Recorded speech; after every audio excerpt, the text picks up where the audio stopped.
I'm Deborah Wallace, licensed marriage and family therapist. And I created this series called Pause and Process as our nervous systems were not developed to manage this level of 24/7 stimulation. We need outlets to process, express, and make sense of all the things that are overwhelming, confusing, toxic, negative in our nervous system. Because when we don't, then that creates massive tension and stress within our nervous systems. And when we have no safe place to process, express, and make sense, and something is happening too much, too fast, too soon for our nervous system to handle, then it becomes trauma. And when trauma occurs, it disrupts our connection to our innate intelligence and resources and dysregulates our systems. And then um, either we have a whole host of health issues, mentally, physically, socially, spiritually, and we eventually will explode or implode. And so, actually, today I'm going to talk about familial side, whereas when, because there has been sadly, way too many of these stories where a family member murders their family and then kills themselves. I tend to use the more word of, instead of killing themselves, saying died by suicide. So that's where I stumbled in my voice, because what I want to impart today is this is why it's so important to pause and process. Um, no one wants to do that.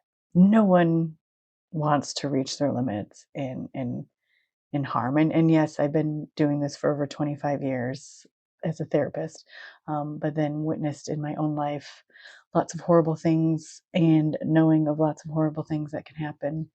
Um, you know, there can be some evil energies out there that can impact us, but the model I operate most from is all negative behavior comes from a state of stress, unmet needs, and lack of skill. And then in some occasions, there is some dark energy that can play. However, I'm going to deal with what we can have control of.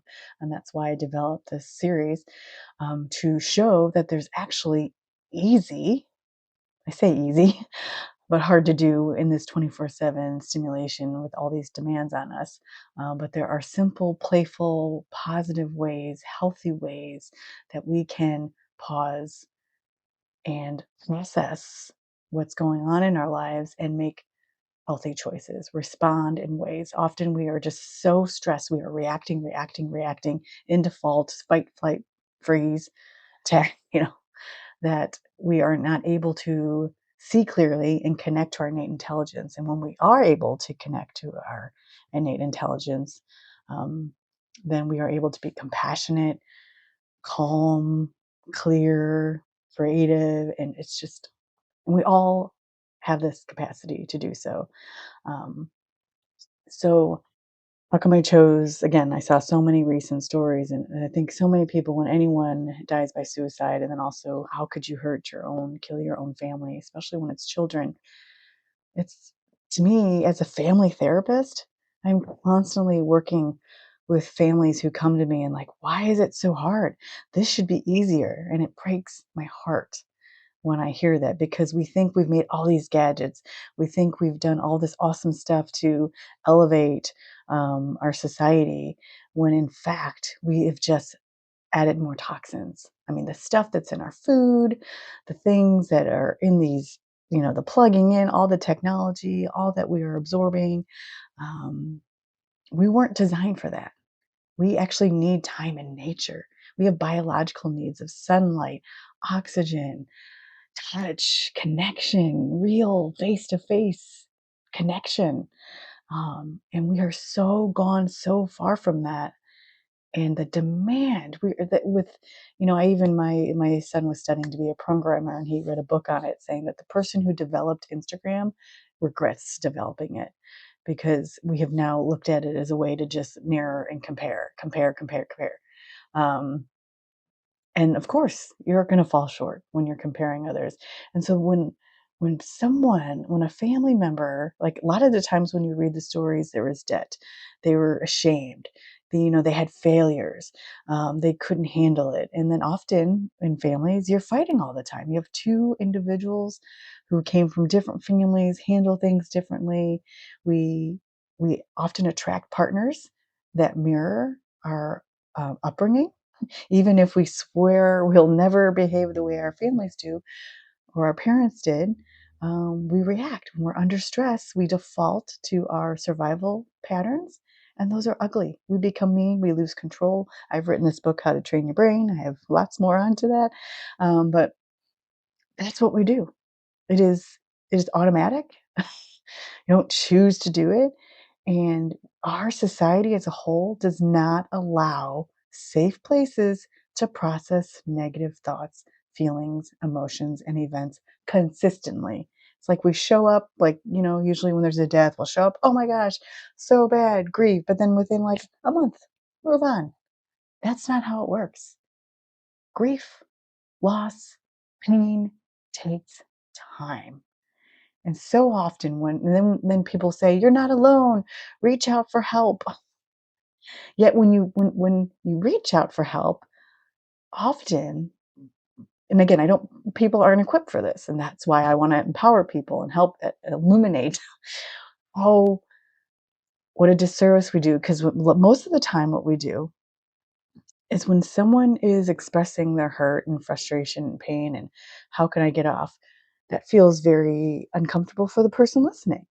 And you want to rescue them. You want, oh, it's going to be okay. Oh, but look at all this. Look what you got there, and you've got that. Oh, and oh, come on, all these nice things, which is great. It's nice things to say. However, what happens for that person that is in that dark space when you're highlighting all the good things that they should be doing and that they need to know, you actually magnify their beliefs that they are bad and not okay, because you're like, great, now I can't even see that. Yeah, you're right. I should just, yep, should. I often say should leads to shame. And so I'm actually going to show, this is an image I do. So I am a survivor of depression. So I was born to, as we all were, but I was born to a mother who suffered depression. Um, and so I have a very unique relationship with depression. I don't know much about not having it, and I remember at an early age, her disclosing her wanting to attempt, and um, and I've heard the story. And interesting, she recently passed away 2 years ago, and as I was going through her belongings, I found the note. So it validated that, yes, the story, and she told me the story many times. But then also, I can pretty much guarantee that from 8 to 18, I was depressed. And so me and depression are best friends. Actually, I have a line in one of my poems where I say, I know all too well um, how it feels when death appears as a friend. So this is like the image I like to show. Um, I like to show people. This is a pit, and I call it my pit of despair. And typically, when someone falls into the pit of despair, and I'm also going to describe the scientific term for one is in the pit of despair. That means you're in dorsal vagal. Your vagus nerve is in dorsal, which is collapsed and shut down. And that doesn't just happen overnight. Usually, when it gets deeper and deeper and deeper here, it's because it goes on, and you um, haven't had the resources or the support systems to help you. And even if you do, like I said, most people are like, it's fine, you could do it. Cheerleading, which I'm going to demonstrate again, outcome that what needs to happen. And so what happens when someone falls in that pit of despair, this just looks like black side walls, like mud. There's like you try, and so here people, our friends and loved ones, are at top saying, hey, come on, look at that, you can do it, I'm here for you. And they're like, and you're trying to throw down ropes, trying to help them. It's like, come on, you can do it, climb up. And then what happens? All these good willing people who come and try to help and say all these nice positive things, the person isn't able to grab the rope or does grab the rope and falls down, they'll often will. This is where addictions come in, and then these people up there start getting sick that they threw it on the rope and that they're not helping. They're like, "I'm done all the best I can. I can't do anymore." They need professional help. Fair. This is why we do have professionals. I'm very privileged and glad that I have my job. But I know what it's like to be down here. I was 8. I was 9. I was 10. Like, I didn't want to be down there. And unfortunately, I didn't and I didn't I needed someone to help see that I was down there. And again, I was there for a long 10 years. I can remember being in this place. Um, and so what I recommend, what we need to do, anybody, and this is what I love to help people do, is you actually need to go down and sit with the person in the dark and join them. Let them share without judgment, without you trying to fix them, without you trying to solve, and you empathically absolutely listen. And even if you don't know what to say, I often tell people it is better for you to be vulnerable instead of coming from high and mighty saying, do this. Oh, I did this. And but I remember when you come down, be vulnerable and say, you know what? I don't quite know what to say, yet I'm here for you. I see this is hard for you. I see you're suffering. I see you're feeling burdened and overwhelmed. Tell me about it. And then you breathe, you listen, you really listen. And often, and it's okay to still not know what to say. And then at the end of that, like, wow, that is a lot. And then the next thing I often recommend is saying, thank you for sharing. Thank you for trusting me. Again, I don't know what to do here. And I think it would be a good idea for you to get more professional heart help because I can't do this. Yet I'm not going to leave you. And I'm going to check in with you every day. Or what do you need from me? What would help you? And open ended questions, but being honest about what you can and can't do because that is going to help someone feel seen, safe, soothed, and build security so that they can start walking up and knowing they're not alone. And unfortunately, our society does not know how to handle negative emotions, which is also why I wrote this book because it's aimed for parents to do with their children. Because emotions, energy, and motion, we all have emotions, and actually, it's so these familicides. I mean, it's either the I've noticed more often it's the men who end up doing it, but it's also females. But when I lived at my mother's house, it was a 55 and up community. There was a 70-year-old man who ended his life, died by suicide in the yard on my block. And recently in my community that I'm at now, many older men. And I actually went to go look at the stats, and currently it is above 75 and up is the highest stats for suicide and more for men. Obviously, different cultures, there's variance to everything. Yet, if you think about it, and then also there's another up in around 50 to 60 um, where it goes up. And just think about the pressures that are on men for providing.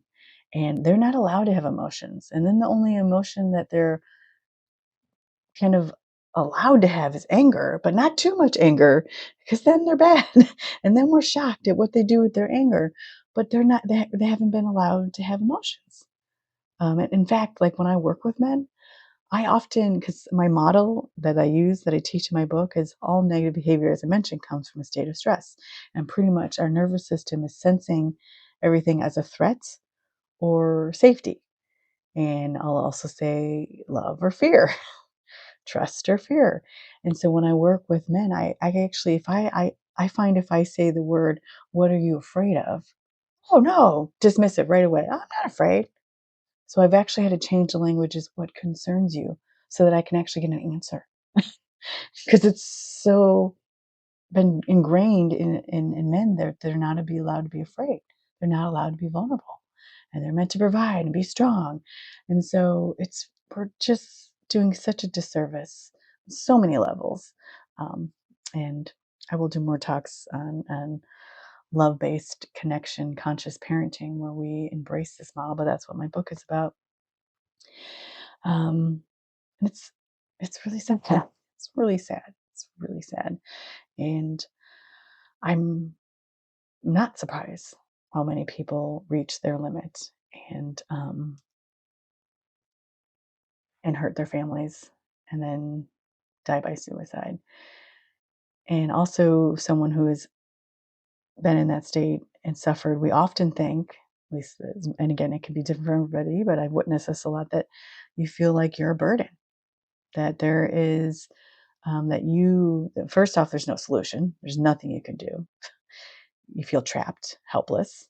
And again, you got all these people telling you what you should do and all these pictures of everybody doing it right. When really, often I tell people, yeah, that's what it looks like in that snapshot, but I can guarantee I work with humans, therapist 25 years. Everybody has issues. I'd rather us all accept that life is hard. This earthly condition we're living in right now is hard. I have suffered so many bad things in my life. And I did for that 8 to 18. I was like, why me? You know, I didn't think it was ever possible. Um, I felt like I was doing something wrong. And so I want to impart on people, this life form is hard. You're not doing it wrong. And we are lacking spaces, safe spaces to process, express, and make sense of what's going on inside of our minds, body, spirits, and in our world. And so much is happening. Um, so, on that note, I'm going to, when I do these talks, I talk for the first 15 minutes, sharing my experience. Um, I will share in the comments some stats around suicide and familicide and resources. I'm all about sharing resources.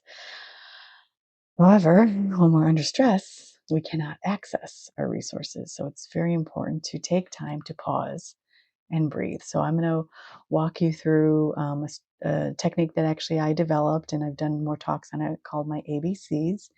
And so what ABC stands for is acknowledge, breathe, and then the C stands for um, compassion, container, and coping thought. So as I just shared all that, first we're going to take some breaths. Breathing in through your nose, fill out long, because then I have you practice something to help you process and express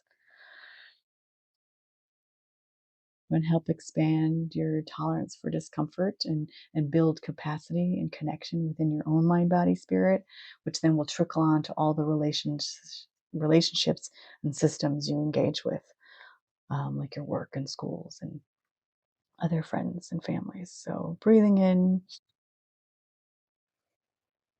filling up your lungs, exhaling long. And it is important when you breathe in to breathe in through your nose and to exhale through your mouth. Again, if that feels comfortable, we all have different bodies and ailments. Sometimes that's uncomfortable. So this is meant to serve you. So don't go as deep or as long if it's hurting. So just breathing in, filling up oxygen to the trillions of cells. I often like to say we're like plants, but with more complicated emotions. Yeah, with plants, we can see when they're not getting enough sun and water and they get wilty. That's happening to us as well. So you're breathing in, getting oxygen to the trillions of cells that are functioning for you 24/7, keeping you alive in this world. Exhaling through your mouth, and when you make that out breath a second or two longer, then you are communicating to your nervous system that you are indeed safe and in control, no matter how much is not out of your control. Presence is where we can connect to peace and pleasure.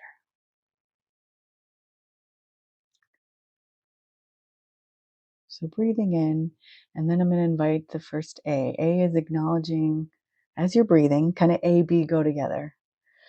So as you're breathing, you're going to acknowledge any thoughts, feelings, sensations, thoughts, memories, fears, concerns. No right or wrong, just notice.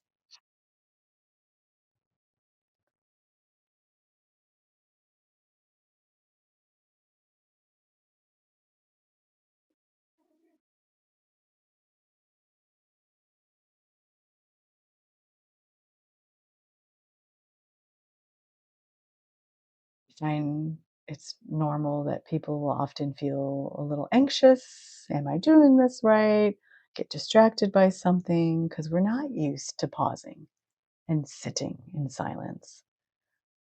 And so the practice of mindfulness is just witnessing what's coming up without judgment and with compassion. So that's the other C, which we'll weave in a lot more of.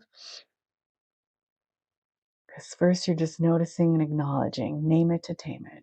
Helps make order, helps us make sense of what's going on. And so you may experience someone who um, committed a murder or um, died by suicide or familicide.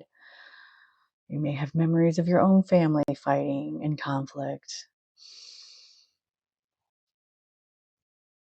You just notice those memories.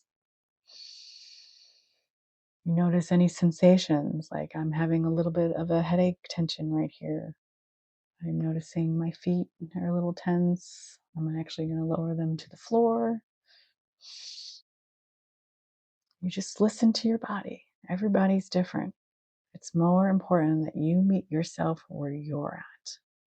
Because as I showed in that image, we want others to help us and we actually are biological wired to need others.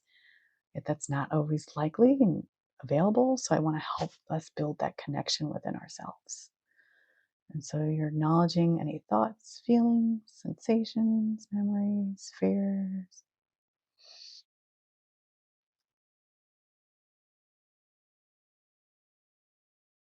And then the first C, as I talked about, as you're breathing, you kind of breathe. You notice, breathe, notice, breathe. I'm noticing tension here. I'm noticing this memory. Ooh, feel sadness.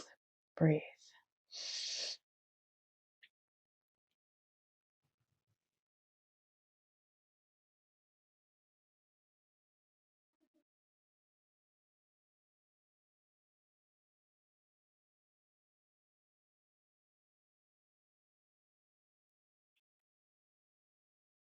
And then the first C I discussed is compassion. And compassion is just simply saying something like, oh, it makes sense that as Deborah was just talking about those topics, that this memory came up. Right. I hadn't thought about that in a long time. That's interesting. Well, it's hard. What's going on in my life right now is hard and challenging. I do feel alone. Breathe. That's compassion. And it's not coming in with these big, huge solutions. It's just witnessing with compassion what you just acknowledged. And then my next C stands for container. I'm trained in EMDR, so container is one of the resources that I use for processing traumatic material. And I find it useful when there is just too much that we can't process. So, of course, as I'm telling you, we need to make time to pause and process. There's no way you're going to get through it all.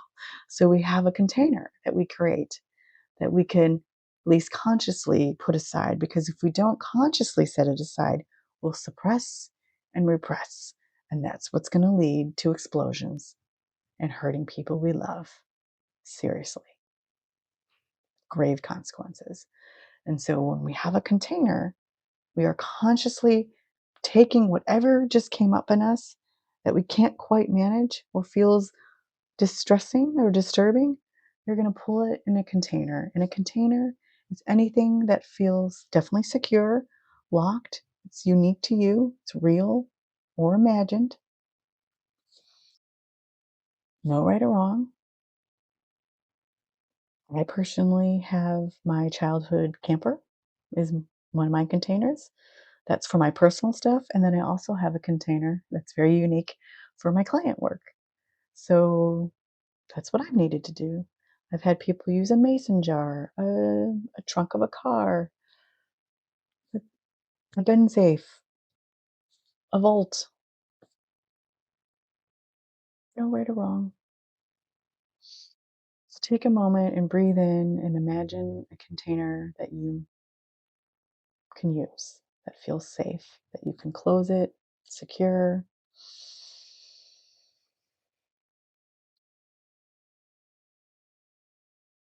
And then when you have that container, you will then take whatever heavy emotions, memories that popped up and put them in that container. Troubling to sensations, fears, anything, put it in that container. So imagine doing that.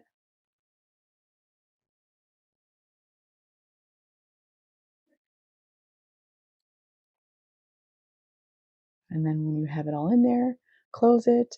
And then you put that container wherever it feels safe for you. And you can throw it in an imaginary ocean or you can stuff it in your closet. Doesn't matter. Don't overthink it. This is a resource about ease and peace to bring ease and peace to your life. And I want you to know that that container is there for you.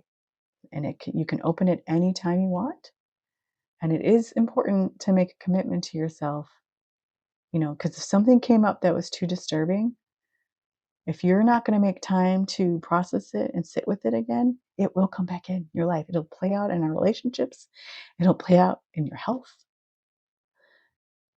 And so if something came up that was disturbing, I've done a video on level disturbance, anything above your stress level that's a 6, 7, 8, 9, 10. That's just like can't even function. Was so your heart was racing, your sweaty hands, there's stress signals we have. If anything happened like that, I highly encourage you to find a counselor. And there are many modalities. I offer free meet and greet.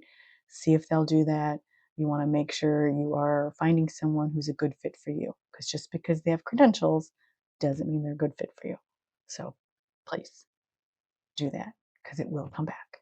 It will explode or implode in some way, shape, or fashion in your life. So then the final C is a coping thought.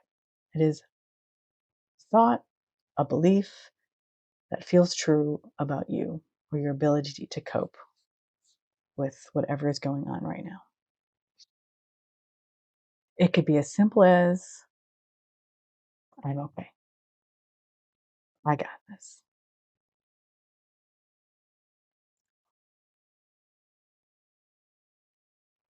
I have a support system that I can rely on.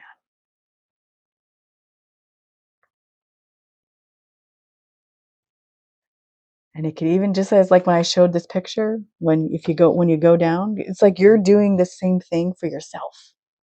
Like if all this stuff came up and you're like, and you have all this stuff going on in your life, or I'm sure you do. I know what I got going on. I know all the clients that I see. It's a lot.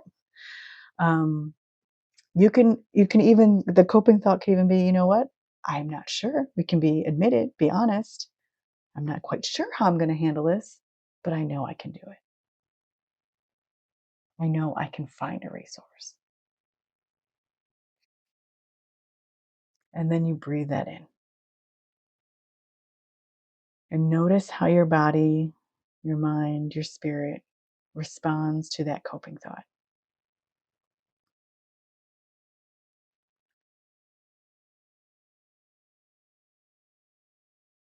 It's not uncommon if there was a part that was like, that's not true. What are you thinking? That's our critic. Most of us have an inner critic.